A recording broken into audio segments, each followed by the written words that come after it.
اعوذ باللہ من الشیطان الرجیم بسم اللہ الرحمن الرحیم ایام معدودات فمن کان منکم مریضا او علی سفر فعدۃ من ایام اخر۔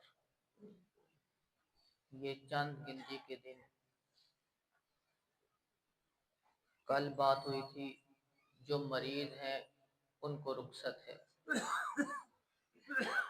جو مریض نہیں، مسافر نہیں، تندرست ہیں، جوان ہیں، پھر بھی وہ روزہ نہیں رکھتے، ان کا کیا انجام ہے؟ حدیث کے الفاظ ہیں کہ جو بندہ جان بوجھ کر روزہ چھوڑ دے، اسے نہ کوئی تکلیف ہے نہ کوئی وہ سفر پہ ہے، جان بوجھ کے چھوڑ دے، ساری زندگی وہ روزے رکھتا رہے، وہ اس کے اجر کو نہیں پہنچ سکتا۔ جو جان بوجھ کے ایک چھوڑ دیا، ساری زندگی بھی روزے رکھتا رہے، وہ اس روزے کا کفارہ ادا نہیں کر سکتا، اس کے اجر کو نہیں پہنچ سکتا۔ آپ علیہ الصلوۃ والسلام غالباً سلسلۃ الصحیحہ امام البانی رحمہ اللہ وہ نقل کرتے ہیں، آپ علیہ الصلوۃ والسلام نے فرمایا خواب میں میرے پاس دو آدمی آئے، وہ دو فرشتے تھے، انہوں نے مجھے پکڑا، مجھے لے گئے ساتھ، مجھے ایک قوم کے اوپر سے گزارا گیا،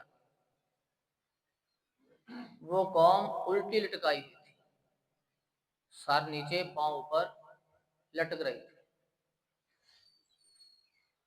ایک آدمی ان کی یہ باچھیں جو ہے نا یہ چیر رہا تھا، الٹے لٹکائے ہوئے، اور ان کی باچھیں جو ہے نا یہ چیری جا رہی تھی، خون ٹپک رہا تھا۔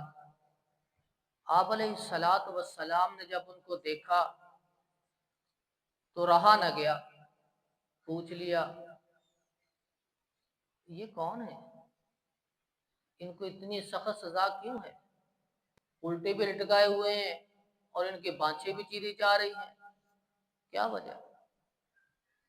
جواب دیا گیا یہ آپ کی امت کے وہ لوگ ہیں جو روزہ افطار کرنے سے پہلے افطار کر لیتے، روزہ رکھتے ہی نہیں تھے، تندرست بھی تھے، مسافر بھی نہیں تھے، طرح طرح کے بہانے بنا کے روزہ چھوڑنے والے تھے۔ اللہ رب العزت نے ان کو یہ سزا میں مبتلا کر دیا، الٹے لٹکا دیے گئے، بانچیں چیری جا رہی ہیں۔ قیامت تک کے لیے جو بے روزہ دار ایسی مر جائے، وہ مرنے کے فوراً بعد اس کو یہ عذاب شروع ہو جائے۔ ایام معدودات، یہ گنتی کے چند دن ہیں، ان کو غنیمت سمجھیے، اپنے لیے باعث رحمت سمجھیے۔